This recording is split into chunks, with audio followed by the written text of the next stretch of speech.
Good, you good over there? All right. Hey, Shalom. Shalom. It's the GMS Dallas brand. First and foremost, I want to give all praises to the Most High. Double honor to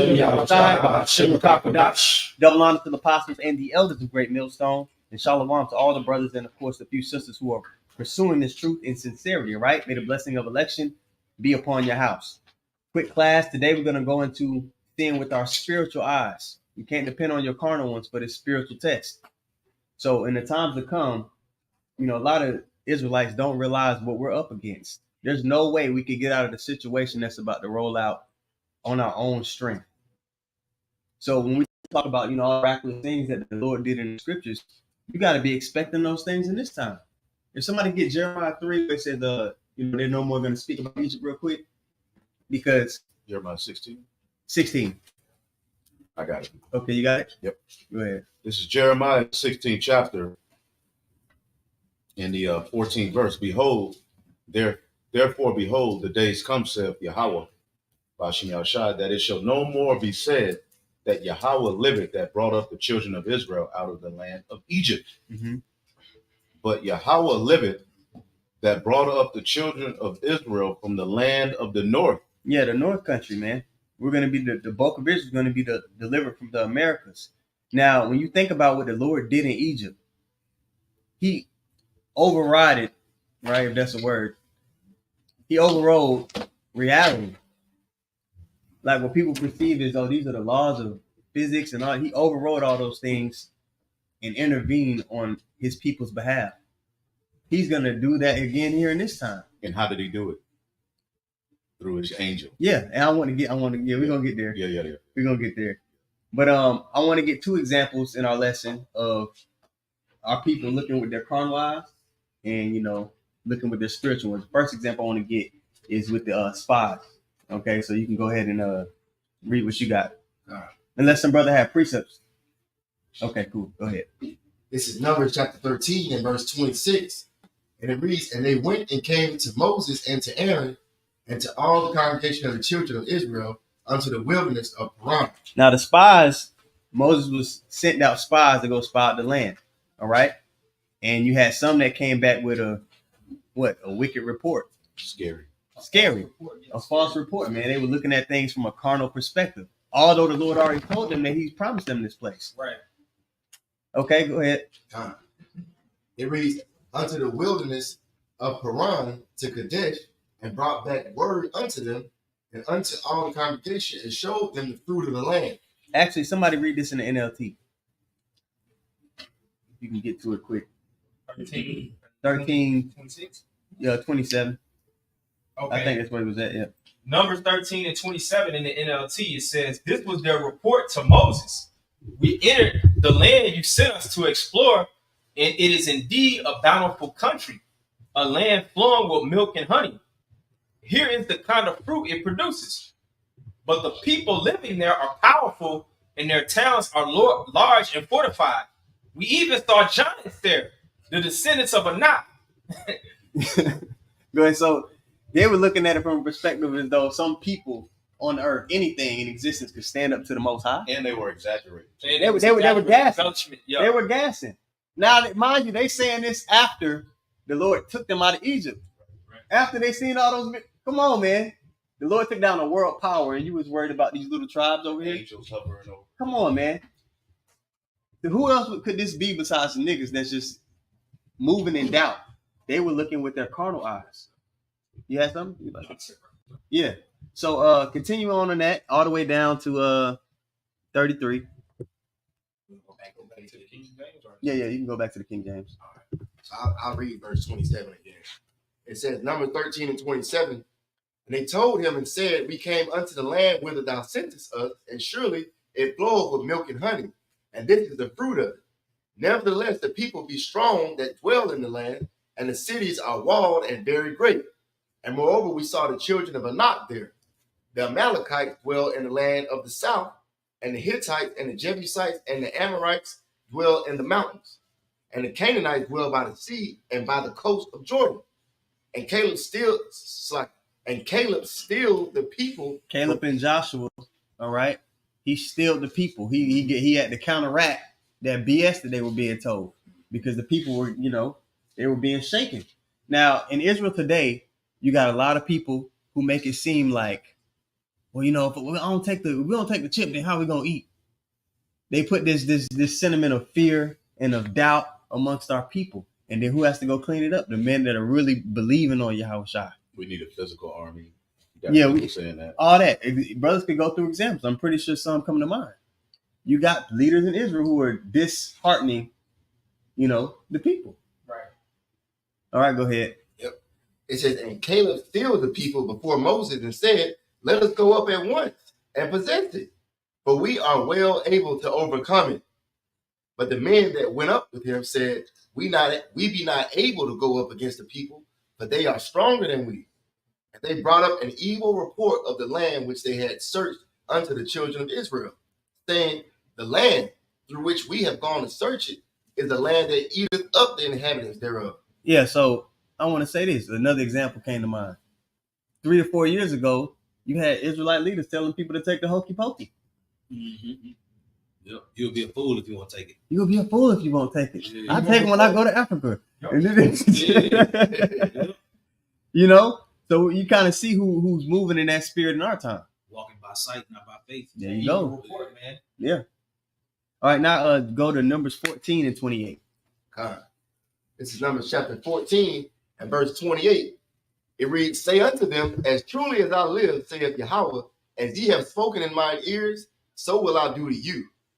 Your carcasses shall fall in this wilderness, and all that were numbered of you, according to your whole number, from 20 years old and upward, which have murmured against me. So you moving in that spirit could be a death sentence for you.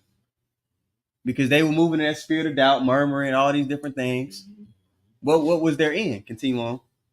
It says, doubtless ye shall not come into the land concerning which I swear to make you dwell therein, save Caleb the son of Jephunneh, and Joshua the son of Nun. Mm-hmm. But your little ones, which he said should be a prey, them will I bring in. Yeah, that was it on that. So that was just to show you. That was just to show you the contrast. If you move in the right spirit, you get rewarded. Let's go to Joshua 1, actually. And I got a question for bro. When was that fulfilled? When were the little ones brought in?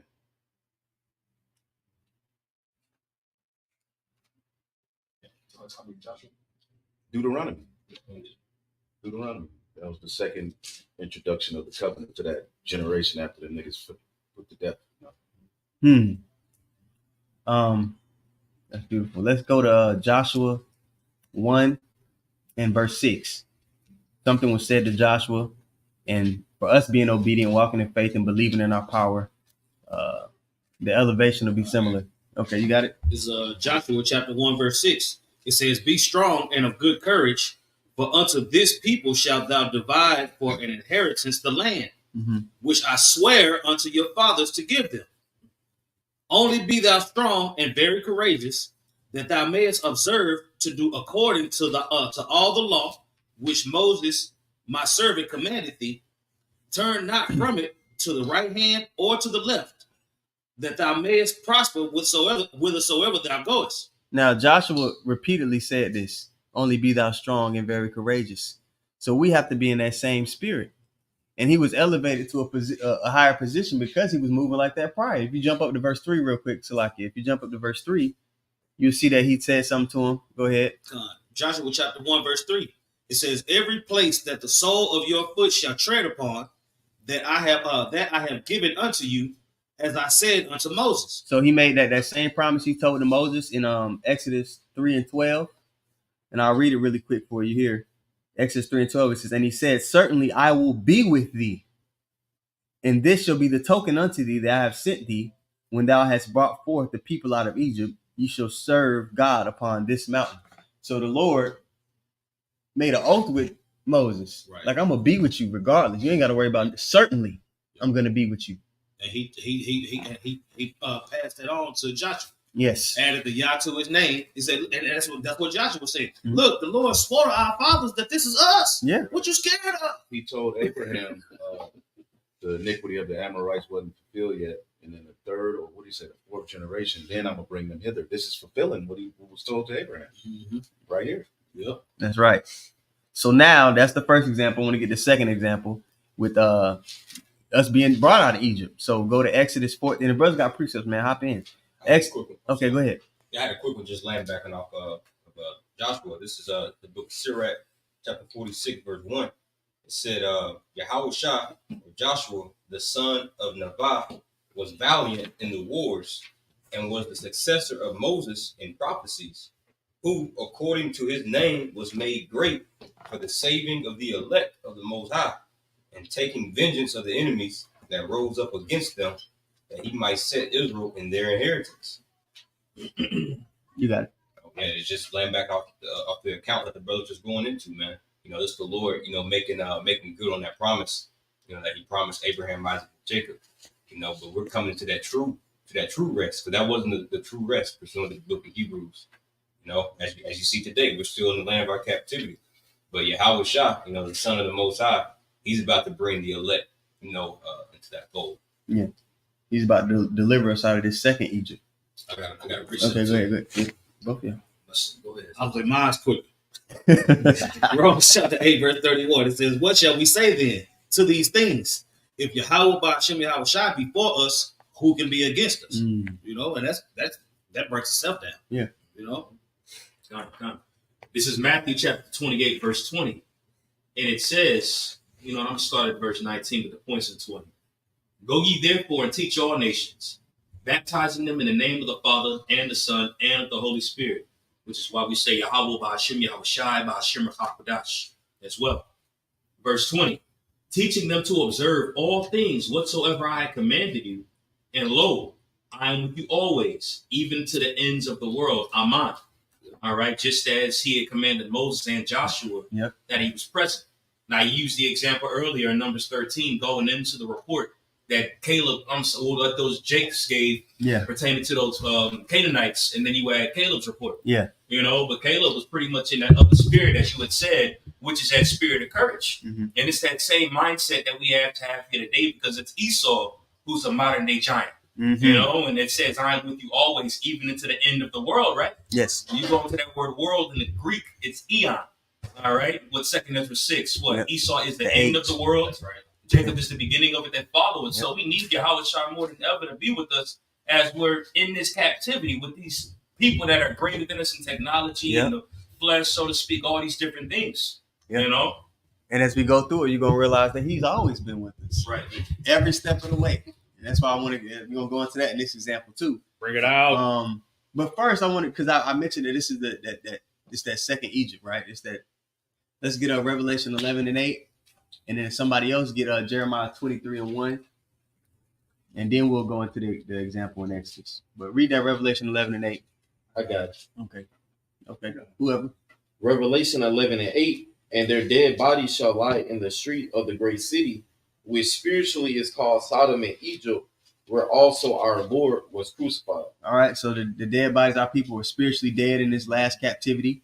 Okay. And it's spiritually Sodom and Egypt. The vibration of Sodom is pushed here predominantly. America is the tool that the elites use to push that vibration all over the world. Mm-hmm.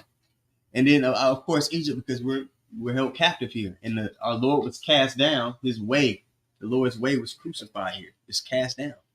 Right? So now get Jeremiah 23 and 1. Just wanted to touch on that point real quick. Go ahead.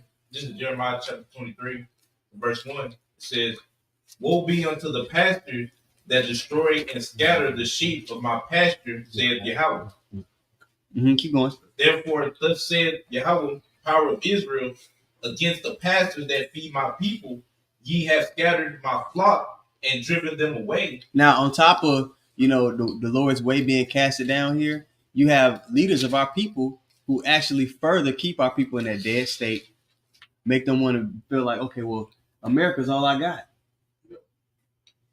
You have people that got fringes on and head wraps that they trying to fit this thing that the Lord has given us within the confines. 20-pound garment. 20 pounds. That bitch is heavy. Getting a workout standing there in that motherfucker. They're trying to fit what the Lord has given us into the confines of America, in the confines of this society, which it don't work. The whole thing about what we're going into is that this place is going to be completely dismantled, and a new way is going to be set up in the earth. All right, now we can go to Exodus Oh, jump down to 14 in Jeremiah 23 real quick, and then we'll jump over to the example in Exodus 14. This is Jeremiah chapter 23 and verse 14. It says, I have seen also in the prophets of Jerusalem an horrible thing. They commit adultery and walk in lies. They strengthen also the hands of evildoers, that none doth return from his wickedness. They are all of them unto me as Sodom, and the inhabitants thereof as Gomorrah. Yeah, it's just to double down on that point that you have those of our people who are further forwarding the devil's agenda, basically. Now we can go to Exodus, the 14th chapter, and you can start at verse 8, but read it in the NLT, because when you hear these niggas complain in the NLT, it kind of cracked me up when I was reading it. This is Exodus chapter 14 and verse 8 in the NLT. It says, the Lord Yahweh hardened the heart of Pharaoh, the king of Egypt, so he chased after the people of Israel. Now, whenever you read the account of Egypt, all that the Lord did to Pharaoh, you know the Lord had to put the spirit on him to chase us. You seeing how great, like the Lord completely dismantled the world power. He's seen it up close. For him to get it in his head, I ain't gonna let these niggas go. Like you had a choice. You know what I mean? So even that, when we go through trials in our time, because Esau is the new Pharaoh, he's been built up to a level where he seems unsurmountable. Yep. Like with your own strength, how could we really come together and overcome this man? No way. There's no way. The Lord likes to do that. Oftentimes in movies where you have a hero, they build up the villain to where it seems like there's no way you can win this fight. The Lord's fattening up the villain to make him seem insurmountable, but that's if you're looking with the eyes on your face. Yeah. Okay? But go ahead, brother. If I can add, that's why it says in Revelation 13th chapter concerning Esau's beast system, it says, who shall make war, with the beast?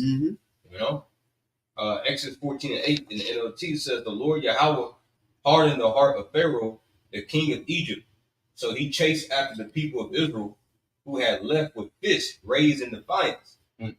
The Egyptians chased after them with all the... Hold up. You know that picture? You know that picture back in the Olympics? The little podium thing? Yeah. Go ahead. Verse 9 in the NLT says, the Egyptians chased after them with all the forces in Pharaoh's army, all his horses and chariots, his charioteers, and his troops. Now, Esau going to come at us in our time in a similar way. It says he's going to be like a madman sparing none. Exodus 14. Yeah. So, man, we're getting ready to see something that's going to seem impossible to get out of. Right. Often a time when the Lord delivers somebody get first, you know what I want, first Maccabees. Yeah. Go ahead. The Lord goes through all these examples of men that were put in situations that were impossible unless he stepped in. We're going to be put in an impossible situation. So don't be sitting here knowing the precepts and, doing all that and not be building yourself up to actually act on it. We read it, we learn it now, but we're gonna have to act on it and really believe what we talk about. Go ahead. Yeah, this is First Maccabees 2 and 50. It says, now therefore, my sons, be ye zealous for the law, and give your lives for the covenant of your fathers. You gotta be ready to do that. You gotta count the cost. Us doing this is the reciprocation of the love that Yahweh Shah showed us. Greater love hath no man than this. The man laid down his life for his friends. Strive for the truth unto death, and the Lord will fight for you. Yeah, so you got to be willing. Our right is our majority of us gonna live, and that has to happen. Majority, because we got to see the destruction, like he said.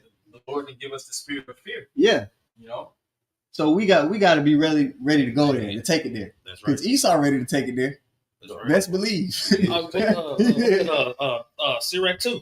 Yep. Where it's who have called on the Lord and was confounded. Yeah. You know what I'm saying? Either you believe it or you don't. There you go. Yeah. You gotta be ready for that possibility in your life. That's what Yahweh Shah did. Yahweh Shah, he laid down his life all the way. So you have to be ready for that possibility. Like I said, most of us are not going to take it that far. Yeah. But you have to have the mind like, I could be that one. I could be that mark. If it's going to be that, it's going to be that. You got to be ready. It talks about dying manfully. Yep, that's it. Let this mind be in you, which also Yahweh Shah. Yeah. So Yahweh Shah took it though. Love not their lives to death. Yeah. Even Paul was like, I fought the good fight. I did all I can do in this body. Y'all do what y'all got to do. Yeah. But look, this word gonna keep going. Yeah. So all the disciples. All of them. We done seen the documentaries and the articles that go into how each one of them was taken out. Man. What happened to Stephen? Yeah. See? Stephen, we don't think he probably ain't feel that. Yeah. When you look into that word martyr, martus, it goes into those that they showing their faith genuinely by taking on a violent death. Testifying. You know? Wisdom of Solomon 3 could kind Yeah. of show what Stephen may have been going through, be received through the Spirit, you know. Read just when you read that, just read a couple of the examples and then Okay. jump down to 60. Yep. So this is back in First Maccabees 2:51. Call to remembrance what acts our fathers did in their time. So shall ye receive great honor and an everlasting name. Was not Abraham found faithful in temptation, and it was imputed unto him for righteousness? Mm-hmm. Joseph, in the time of his distress, kept the commandment and was made Lord of Egypt. Man, Joseph was down bad. Joseph was betrayed by his brothers, lied on. Yep. Yeah, we gonna be lied on. Yep. He was lifted up in a position to where he was able to be a catalyst to help deliver the people. Yep. Before that, he was locked up for years. Years in jail. For a little time, he was locked up for a prison. He did a bid in He, Egypt's prison. You know? Mm-hmm. Somebody had something? He had plenty of reasons to think he was forsaken, but he just kept it moving. Yeah. He was willing to take it there. Hey, look, if this is where the Lord want to have me, this is where the Lord gonna have me. Yeah. Pharaoh's wife had to put a Yeah. on him. Yeah. Accusations. Yeah. Man. Say what you just said again. Which part? Whatever you just said. With Joshua, he was whatever the position the Lord wanted him to be in, he accepted it. Right. And looking carnally. What do you mean, Joseph? Joseph, yeah. Right. Looking carnally, if people was to look at most brothers' stories, they would look at us like, damn, the Lord forsook that person. They life is shit. Right. Because you could be offended and be like, this. Yeah. I'm through. Yeah. But he didn't do that. Carnally speaking, if people examine each one of our lives, majority of the time they will look at it like, damn, because you look at brothers' stories, brothers was on a trajectory to be something in the world. Oh, yeah. Right? So then when people look at us, they look at us like, damn, what happened to him? I got you. Go ahead. This is 1 Corinthians 15 and 19. It says, if in this life only we have hope in Hamashiach, we are of all men most miserable. Because, I mean, like you said, bro, like we looking for something after this life. Yeah. You know, this is like Apostle Bar said, this isn't really living. This is like a poor excuse of just barely existing, barely getting by. But Paul said, if we only have hope in Yahushua in this life, then we're of all men most miserable. Mm-hmm. You know, just backing up your point. Yeah. We're going to be like Yahweh said, he was acquainted with much grief. You got something? And I'm going to put for you. You said people would perceive us. Yeah. Looking at us that we through. This is Wisdom of Solomon, chapter 5, verse 4. You got it, one. We fools accounted his life madness. Oh, this is my precept. Go ahead. It's my favorite, one of my favorite precepts. Oh, Go okay. ahead. It says we fools accounted. Could you read one? Should have started at the top. Yeah, just start it. Okay, I just want to jump straight. Yeah, it's okay. Yeah, you might as well. Okay, I'll start from the top. This is Wisdom of Solomon 5 and 1. Then shall a righteous man stand in great boldness before the face of such as have afflicted him, and made no account of his labors. Yep. When they see it, they shall be troubled with terrible fear, and shall be amazed at the strangeness of his salvation. Because those men, like the brothers about to go into, as they perceived as nothing, these men were actually everything. Yep. They were doing the most honorable job you could do on earth. But it didn't seem like that with the eyes on their face when they was looking at these men. Okay, go ahead. So far beyond all they that looked for it. And they repenting and groaning for anguish of spirit shall say unto themselves, this was he whom we had sometimes in derision and a proverb of reproach. This nigga? Man, you This the I told you so chapter. This is what we all waiting on. You know. Go ahead. Verse 4. We fools accounted his life madness, and his end to be without honor. His Just like you said, he could have had it all. Yeah. He messed it up, messing with that Bible. Yeah. He threw away his career for the Bible. Yep. And then look at you like you crazy. But then when the Lord raised you up, they're like, oh, snap. Damn, we thought he was through. You know what I'm saying? Just like the brother was going into. Yeah. You know, a lot of brothers, I listen to brothers' testimonies. They all have similar kind of, damn, they was, oh, what happened?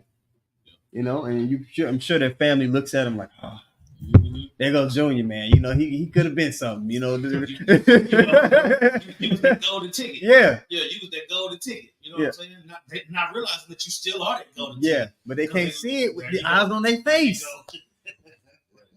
And that's why it's important for us to make sure we keep the main thing the main thing. And the reason why I say that, because we all have those moments and such like that, which we know who we are, or we know who we hope to be, which is the elect. And people don't perceive us as being that. You know, so they look at you the type of way like you're going into and such. And, you know, it could come to that point, like you read Psalm 73, you're like, man, fuck these niggas, man. Yeah. You know, but that's why Asaph said in this prayer, when I entered into the sanctuary of the Most High, then I understood pretty much the grander scheme of things. Yeah. You know, and that's why we got to keep the main thing when we're going through that shit, dealing with that. You know, with these people that look at us like we ain't shit and treat us like we ain't shit. You know, at the end of the day, yo, we potential heirs, man. They don't know that that's their loss. And in our walk, if you don't understand that, it could be detrimental to your growth. Right. You got a lot of dudes that come in and they're not cool with getting the reward at the end. So then they start doing shit that they ought not to. They start offending brothers. They get into their feelings about all kind of bullshit. You know, understand? They want to be the guy. In our walk, man, I say this all the time. You got to be okay, because everybody has their own part within the ministry. You got to be okay with if that's in the forefront or in the background. It's not supposed to matter to you. But if you don't understand, you get your reward at the end, you could fall victim to that mindset and being in that spirit. Right. Claiming the truth for everything that's going on in your life. Right. And really, when you look in the mirror, it's you. You the problem. Yeah. Right. And then when you think about what John 6, where some of the disciples left, and the Lord asked the remaining disciples if they was gonna leave too, and they was like, nah. Then you fast forward to Matthew 19, where people were like, we gave up everything. They go, what we gonna get? He was like, in the regeneration, you're gonna get everything. That's right. Nobody left again. Mm-hmm. You know what I'm saying? That question ain't come up no more. You know what I'm saying? Yeah. And every time they asked that type of question, they would increase once they was like, well, shoot, Lord, we're wrong with you no matter what. Right. Yeah. Following the Lamb with the Son, he goes. And every time that they all collectively did that, they increased. That's right. Every time, you know? Mm-hmm. And that's why we got to put ourselves last. You know what I'm saying? When you put yourself last, it X out all those thoughts of wanting to be the man and this, that, and the third. Because your life ain't your, excuse my French, but ain't your fucking life anyway. Right. You put yourself last, it makes it easier because we know what the scriptures say. The last shall be first and the first shall be last. So all of us got to put ourselves last. You know, Yahweh Shai did it. Yep, I got a quick one. Mm-hmm. Hebrews 11 and 13, I'm reading it in NLT. All these people died still believing what the Most High had promised them. They did not receive what was promised, but they saw it all from a distance and welcomed it. They agreed that they were foreigners and nomads here on earth. They put themselves last for that moment. They knew this ain't their kingdom right now. That's right. So. And you got to have that. You got to understand that to be in this for the long haul. From my short time being in truth, every dude I seen get this grounded and fall out, they didn't really fully comprehend that you're not gonna feel good. You're not gonna be appreciated on this side. It ain't for us to be appreciated here and right now. You might feel it a little bit when you're around brothers, but in the world, man, you're not gonna be appreciated. Nope. Damn, you didn't read it, you didn't see it. Would they appreciate it? Come on, man, you don't get appreciated here. Just bite down and continue on your walk. That's it. That's all. All right, now we can get the example unless somebody has something. Go ahead. Preacher R quoted as we got it in NLT. This is Mark chapter 10 and verse 31 in NLT. Yahweh says, but many who are the greatest now will be least important then. And those who seem least important now will be the greatest then. Just going back on y'all's point, man. You know, that's how the Lord works. He works with the underdogs. You know, whether that's Sirach, the 11th chapter.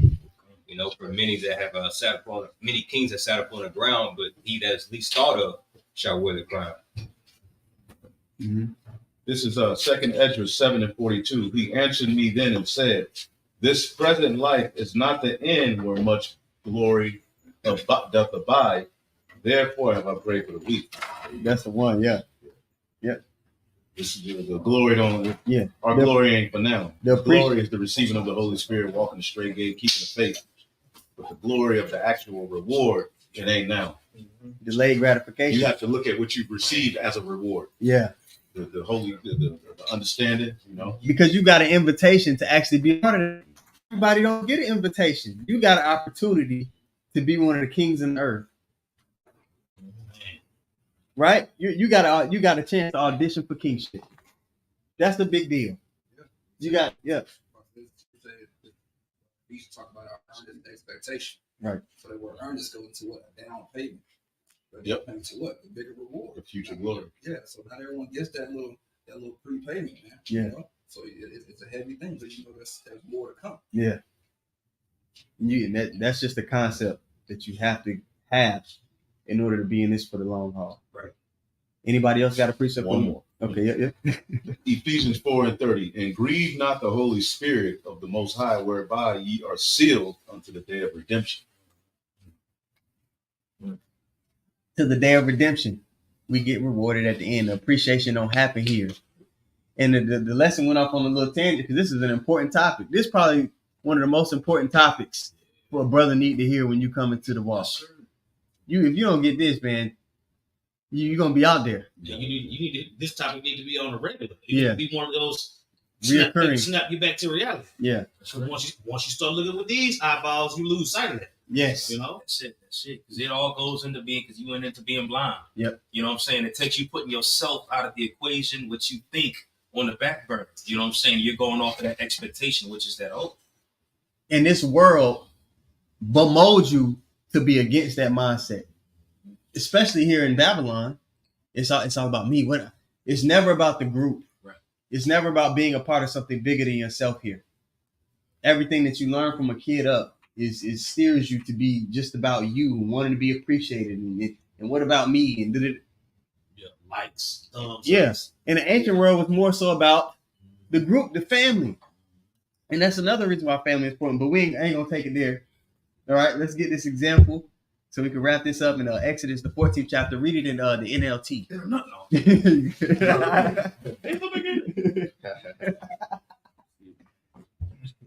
Exodus, 14 and 8 in the NLT, 8 through 13. And then we'll jump to 18 because we're going to get the contrast of the thought process of somebody that's looking with the eyes on their face. And then, the reward of somebody who's looking with that spiritual eye. Exodus 14 and 8 again in the NLT. The Lord hardened the heart of Pharaoh, the king of Egypt, so he chased after the people of Israel who had left with fists raised in defiance. The Egyptians chased after them with all the forces in Pharaoh's army, all his horses and chariots, his charioteers, and his troops. Yeah, so we went into earlier about how this devil, he seems like an insurmountable foe. Egypt back then, that was a world power back then during that time. And, being a Jacob Neto, you like, bro, how we going the Lord going to throw down the Egyptians? How's that going to happen? Looking with the eyes on your face, that would be your thought process, right? Go ahead. It says, the Egyptians caught up with the people of Israel as they were camped beside the shore near Pi-Hahiroth, across from Baal-Zephon. All right.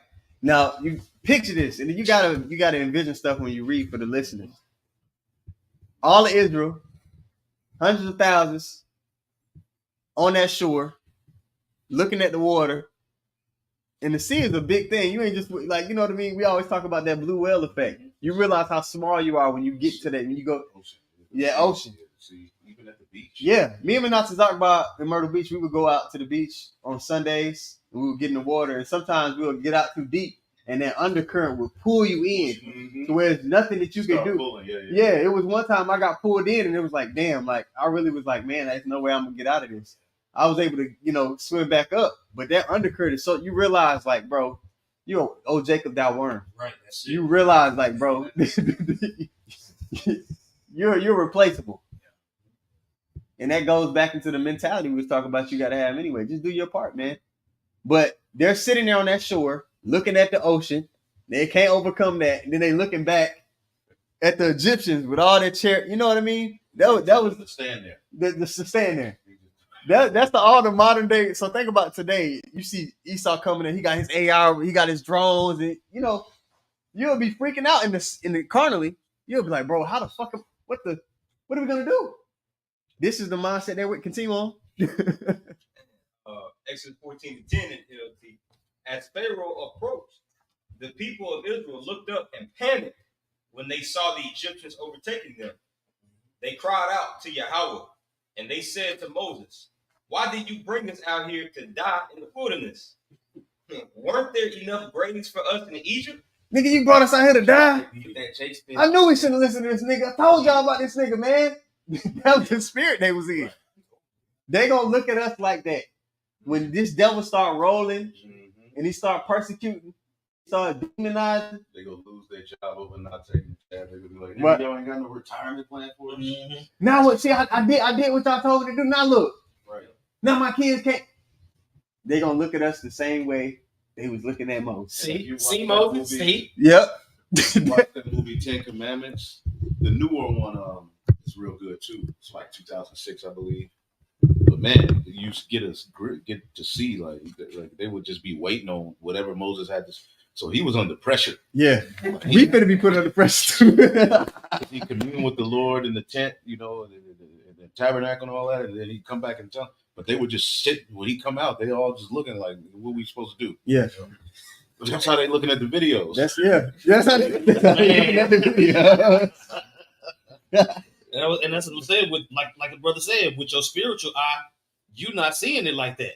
You saying, okay, the Lord brought us out here because He gonna deliver us. Right. You know what I'm saying? Rather than using your physical eyes to be like, you brought us out here to die? No. The Lord brought you out here to live, fool. You know what I'm saying? And you gonna have those two mindsets. Well, shit, I don't know. You know what, Moses? Hey, if the Lord said and He told you to say it, then I'm right. Right. Yeah. That's it. Bro. We see how the Lord operate when He delivers people. Oh yeah. He puts them in a situation that seems impossible. So again, when we go through our stuff, you might not even be with brothers. You might be dolo. You might get caught. You know, remember when the Lord puts you in a situation that seems impossible, He does that so that He can be glorified. Remember when we get put in our situations, when you the devil put them thoughts in your head to fold. Remember that He puts us in situations that seem impossible so that He can show how great He is. Yes. Romans His 9. strength is made in weakness. Right. His strength is made perfect in weakness. There you go. He gonna have compassion on who He want to have compassion on. I raised Pharaoh up so I can show how hard I go. That's what the Lord was saying. Right. Yeah. That was to glorify me, not him. And He's raising Esau the same way. That's right. It looks like man, who could, like you mentioned earlier, who could make war with the beast? Okay, go ahead. Romans chapter 9. I'll start at verse 12 and then read down pretty quick. It was said unto her, the elder shall serve the younger. As it is written, Jacob have I loved, but Esau have I hated. What shall we say then?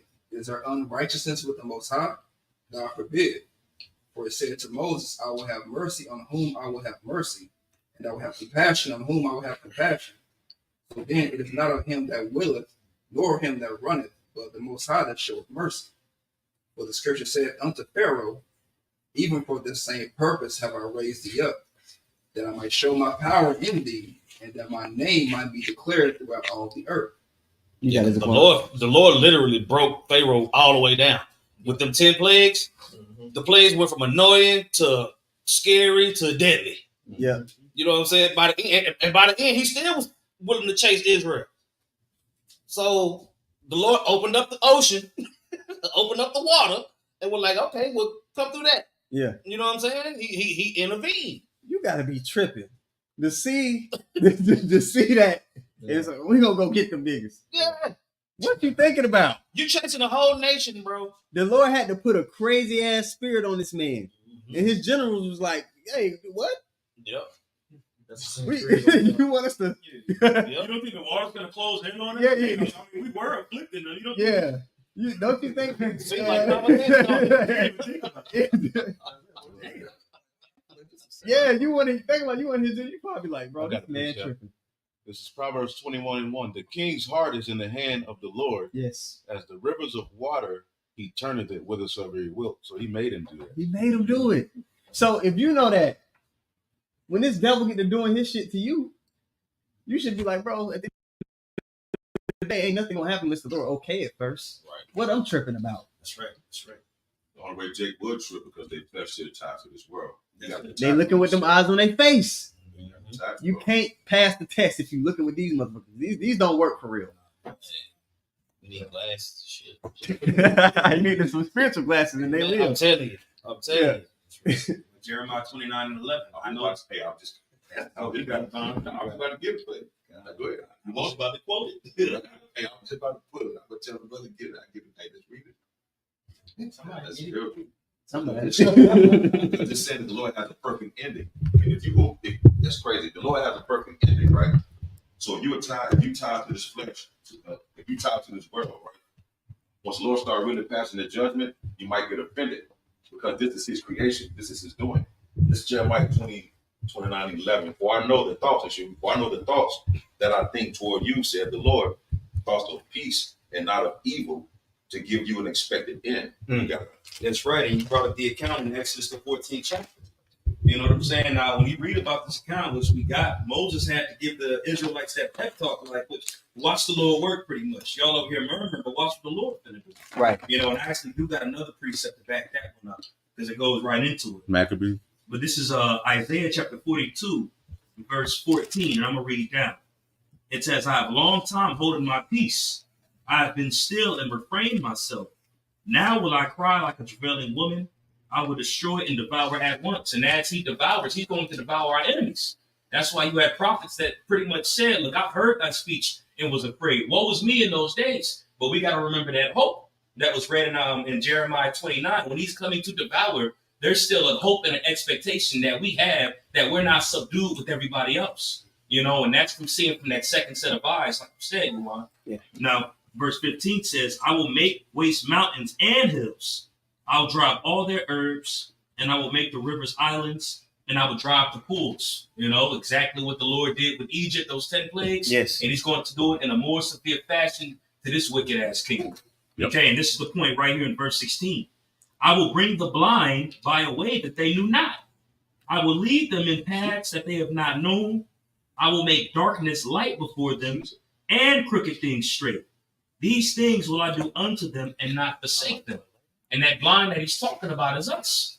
Now, in that account in Exodus 14, Jake had the Gulf of Suez on one side, and then you had Pharaoh's armies on the next side, and you're right there in the middle. Yeah. Jake didn't know what was coming up next. And you know them niggas was black as hell. Yeah. Sweating, tongues hanging out. Yeah. Because there was demons on them for them to be there Mhm. to chase after them. So they was looking crazy. Yeah, yep, absolutely. Yeah, they didn't know the Red Sea was going to get split in half, bro. Yeah. You know what I'm saying? They didn't know that event was going to take place, but they had to keep that expectation and that hope because this is the power of the God that we serve. You know? You got to have faith to get to the miracle. The miracle, you got the spiritual power ain't coming to if you don't believe. Hell no. I got one. That's the second Maccabees 15 and 6.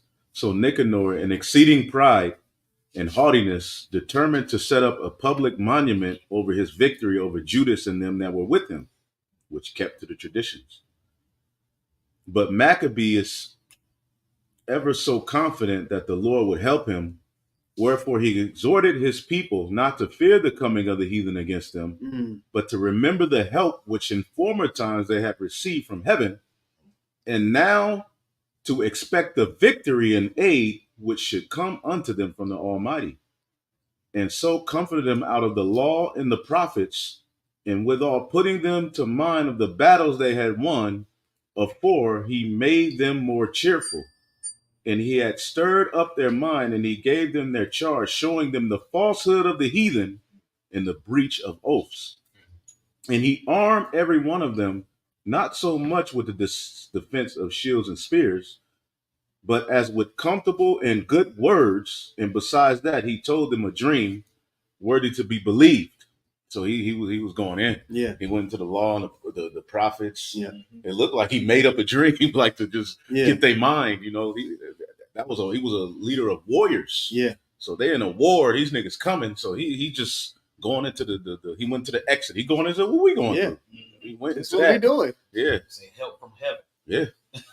He had to tell us that y'all niggas tripping. Yeah. What y'all worried about? Y'all don't remember what our power has done for us time and time again? Then I had a dream, just made something up on the fly.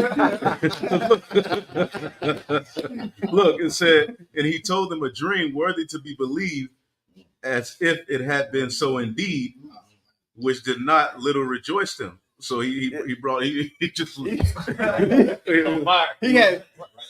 was at the desperation mode, Yeah. like, because they was looking at the coming of the heathen. So they were like, shit. So he went into the law of the prophets, and after that, he just made up a dream. He had to give him that halftime speech. Yeah. You can't, like, bro. Yeah. I've seen teams that you seen, and brothers, brothers that play sports, you seen teams that you know on paper you probably shouldn't beat these niggas. Yeah. But if you go into teams that go into a game with a particular mindset, you'll see them beat people they're not really supposed to beat. He had to tell, hey. Yeah.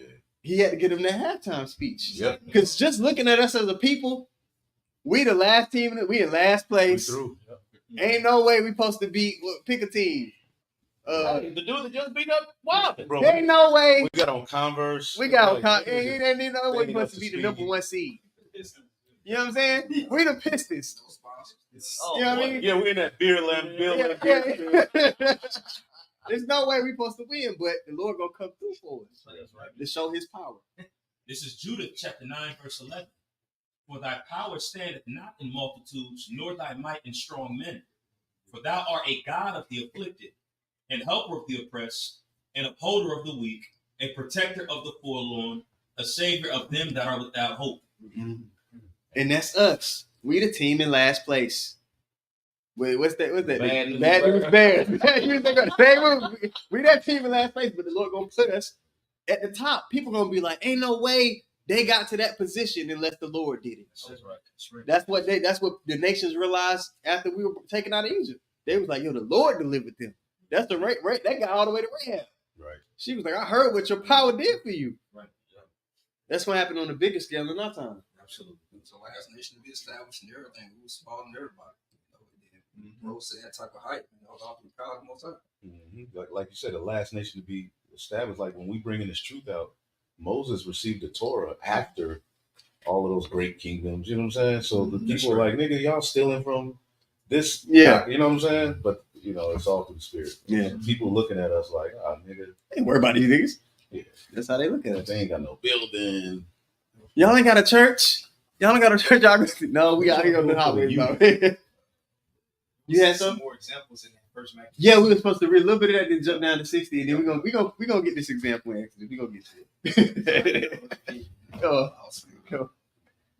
You got it. No. Back, okay. This is back in First Maccabees 2:59. It says Ananias, Azarias, and Mishael, Shadrach, Meshach, and Abednego. Yep. By believing, were saved out of the flame. So it says, by believing, we're saved out of the flame. It says, Daniel, for his innocency, was delivered from the mouth of lions. And thus consider ye throughout all ages that none that put their trust in him shall be overcome. That's the key. If you just trust in the Lord, He ain't gonna forsake you. None that put their trust in Him shall be overcome. Right. We've been given the study guide on how to pass this test. Don't get under the bright lights and forget the plays. Jay good for forgetting plays. Bro. He's like, nigga, we don't practice this all week. What you doing? Yeah, he done set a screen on the rail. Yeah, it's like, all right, man. Yeah, read that one more time. They got on the wristband, just can't execute them. Man. That's why it's important to practice it as we're here. There you when go. those opportunities present themselves, that's when you exercise and practice. That way, you'll be fully inept to trust in the Lord more when that time comes because you're applying it right now. Yep. Elder Gabar always says repetition is the father of skills. Right. This is First Maccabees 2:62. It says, "Fear not then the words of a sinful man, for his glory shall be dung and worms." All right, so who are we up against? We're up against the man, the son of perdition. So, like, we already know that he ain't gonna win. The Lord gonna let him win. So with just knowing that our opponent, man, is completely against everything the Lord is about, he gonna lose. The Lord ain't gonna let that slide. There's no reason we should go in.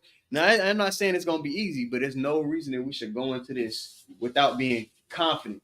Right. We should be getting excited as we see stuff start to break, all hell break loose. We should be like, okay, means with faith. yeah. We should be like, okay, I get to put all that the Lord has equipped me with to the test. That's right. Okay? That was it on that? I mean, as far as you want to go, let's see. That was pretty much the point, the last precept. Now we can get the example and let's look at how these niggas was acting. Mm-hmm. Let's get verse 11.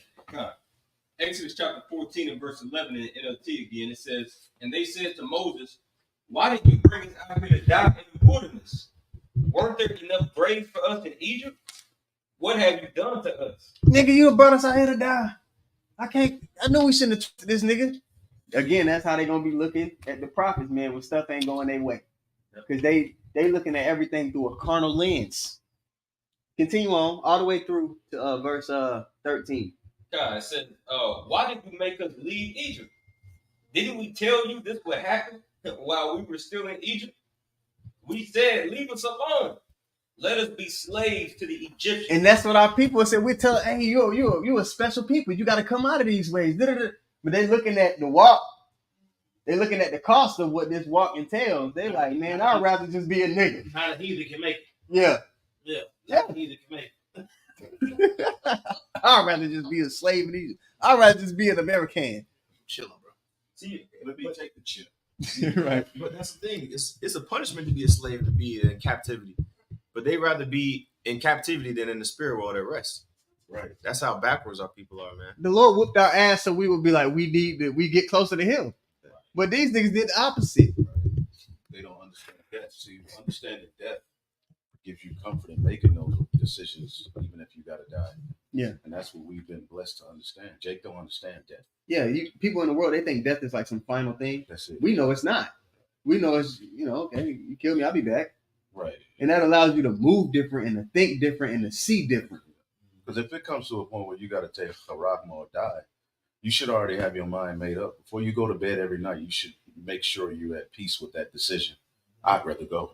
That's it. You should really come to grips with that. Like, if it comes to that, taking that and walking around here, I'd rather go back to spiritual. And it's better to go back to the It's spirit. better. Yeah. That's why old people be ready to go. You know what I'm saying? When your granddad 85 and all broken down and sick, you know what I'm saying?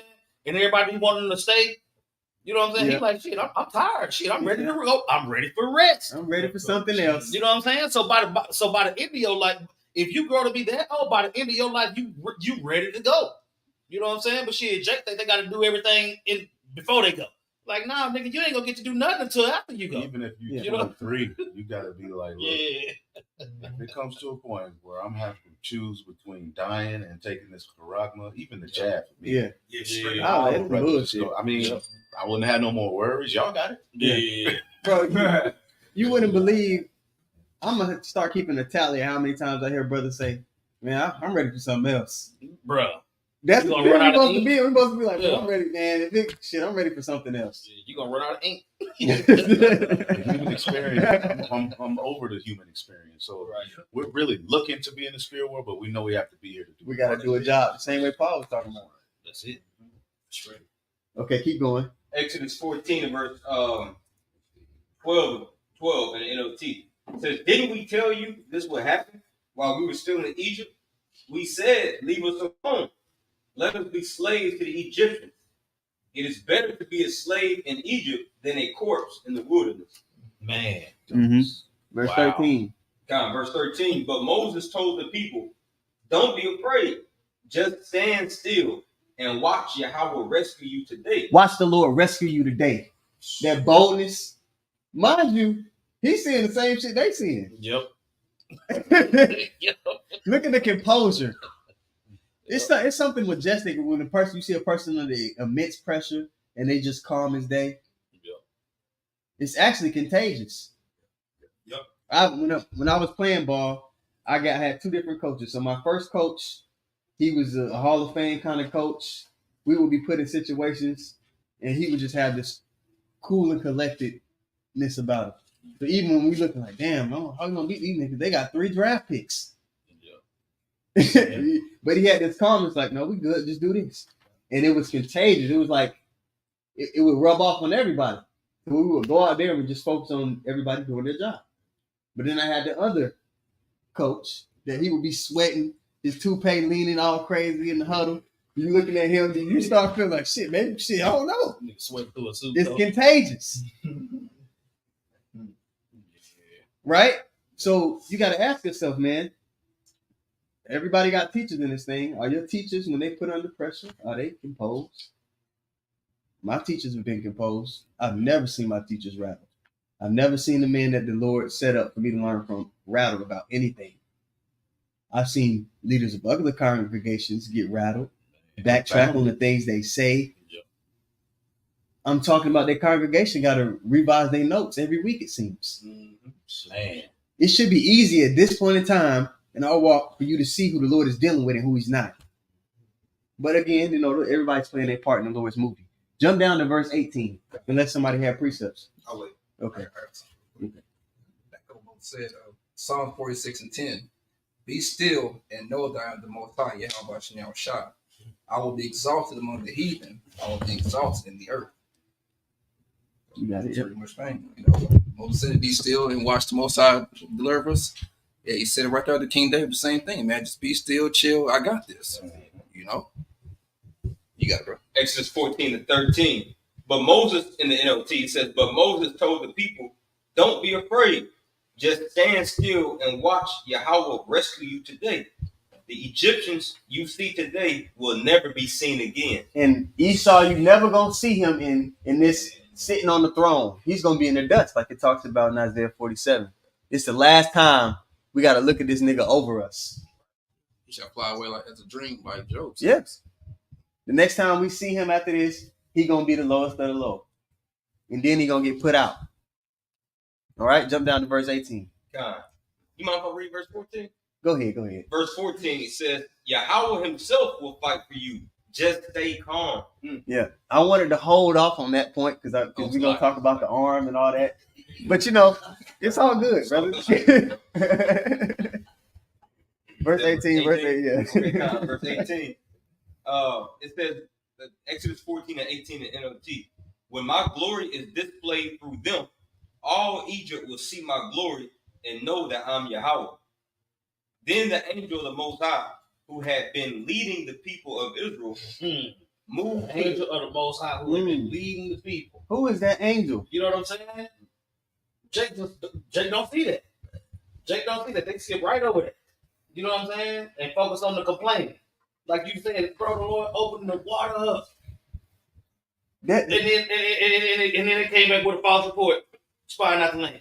They seen that. Like, think about it. They really seen the Lord do all of this, and they still was in their head doubting. They gotta go. What's that movie, Apocalypto? With the Mayans. He told the guy, he said, fear is a sickness. We can't be moving in that fearful, doubtful spirit, man. Especially after all we've seen. Even though we haven't seen like the literal miracles like that. But you see things in your everyday life where you can see the Lord moving. Right. In the chat all day, you see brothers, hey, I seen this today, and da-da-da-da-da. We've been given spiritual eyes. Keep looking with those. Don't switch it up when stuff get hard. Right. And when Yahweh said, look up, presentation draw near that you believe, of course you can look up, but that's more so for the spiritual sense of keeping your mind in heavenly things, bro. You know what I'm saying? That's what Yahweh is alluding to, looking up. That's all got a movie title, don't look up. Yeah, right. Everybody on there dumb as hell. They got their head in the sand. Wrong eyes. On once. Continue on, brother. God. Exodus 14-19 in the NLT. Then the angel of the Most High, who had been leading the people of Israel, moved to the rear of the camp. The pillar of cloud also moved from the front and stood beside them. The cloud settled between the Egyptian and Israelite camp. So you got the Israelites, they looking at the water, the Egyptians behind them. That chariot went from being in front and went behind them. So now it's between our people and the Egyptians coming. They them black asses that you were talking about. All right, go ahead. Yeah. It says, verse 19, then the angel of the Most High, who had been leading the people of Israel, moved to the rear of the camp. The pillar of cloud also moved from the front and stood behind them. The cloud settled between the Egyptian and Israelite camps. As darkness fell, the cloud turned to fire, lighting up the night. The Egyptians and Israelites did not approach each other all night. So there's a period of time passing. It's darkness, so the Egyptians, they're like, damn, it's so dark. But the Israelites can see. We're gonna be able to see in the midst of our situation here to come. That's happening now. That's happening now. We're able to see through all the BS, all the sleight of hand this devil's pushing, everything. We've been equipped to actually see through it. We're in gross darkness with eyesight to see still though. Yeah. Go ahead. I got a quick one if you want. Go ahead. Isaiah 9:2. The people that walked in darkness have seen a great light. They that dwell in the land of the shadow of death, upon them have the light shine. Mm-hmm. You got it. God, that's your house shot, man. Displayed through the form of this truth, man. Here we're in the darkest, season that the earth has ever seen. With Esau, in rulership. But yet the Lord has, given us that light, man. Right. So Exodus chapter 14 and verse 21 in the NLT. Then Moses raised his hand over the sea, and the Lord Yahweh opened up a path through the water with a strong east wind. The wind blew all that night, turning the seabed into dry land. So the people of Israel walked through the middle of the sea on dry ground. Everybody made it through there. He opened it up so everybody could get through, and then closed it. Yeah. He gave them all the time they needed so that they could get through. You know what I'm saying? And with it being so many people, the Gulf of Suez make the most sense. Yeah. You know what I'm saying? It make the most sense for that many people to go in water. You know what I'm saying? The Lord know what he's doing, man. Yeah. And that's what Moses was saying. Moses was like, bro, you talk all that bullshit you want to. Watch the Lord save you today. Yeah. That's right. You know? Dry ground. Because You know what I'm saying? There's a movie called The Exodus. It's maybe like 10 years old. Yeah, with But they Christian tried to Bale. make it seem like the water didn't actually split. They made it in the movie to where it just subsided. Oh, no. And then a wave came. No, it literally split. The Lord defied physics. Yep. Okay? He defied the natural course of things for his people. He's going to defy the natural course of things for us. That was pretty much the point of that example. Because, we hit the hour mark. I want to draw that parallel of America's destruction. You can go to Revelation 11 and 13. And I also want to get in 2nd Ezra 13, where it says Yahweh shall neither lifted up hand nor sword. Oh, yes. Just to show the effortlessness and how, our power delivers us. It's not something that's difficult for him to do. There's no chance of us losing. Okay? I got a quick for you. This is Jeremiah 32 and 27. He says, behold, I am Yahweh, the God or power of all flesh. Is there anything too hard for me? Man, so the Lord asked another question, Yeah. Everything's easy work. Right. It's nothing to him. The sun is up there. The sun is. Why are you even why is there an inkling of a thought that he might not do it? Ain't nothing holding the earth up. That don't even make sense. It don't make sense. If you really believe what we're reading, that's like, what are you doing? You should be moving in great boldness. Right? Yeah. Revelation 11:13. Right. Okay, go ahead. Yeah, go ahead. In the regular version. Yeah, that's fine. Revelation 11 and 13, it says, in the same hour, there was a great earthquake, and the 10th part of the city fell. So you got the 10 zip codes or the 10 FEMA regions of America. Yep. This place is going to be completely destroyed the same way Egypt was completely destroyed in fullness. Okay, go ahead. It says, in the 10th part of the city fell, and in the earthquake were slain of men 7,000, and the remnant were affrighted. So the victory for us over this place is already written, and it's going to be done in an effortless fashion. Now we can go and get that 2nd Ezra 13, whoever got it. This is 2nd Ezra 13 and verse 8. It says, and after this I beheld, and lo, all they which were gathered together to subdue him. All right, because that great gathering, when you go to Joel, the 3rd chapter, the Lord talks about gathering the nations of the valley of Jehoshaphat, Yahweh Shaphat. Okay? And those going to be all the world powers there. with their technology, with their stuff they've been holding back, trying to keep on the hush. Yep. And the Lord's going to do what to it? Go ahead. Yep. It says, all they which were gathered together to subdue him were sore afraid, and yet durst fight. Even though they were so afraid, when you're so afraid, it's like, I don't know if anybody ever been in a situation where you thought you was about to die. It's like a fear that come over you, like, oh shit, where you almost kind of stuck. You can't move. You just like, oh shit. Your gun get pulled on you. You like, oh shit. Temporary paralysis. Yeah, it's like a temporary paralysis.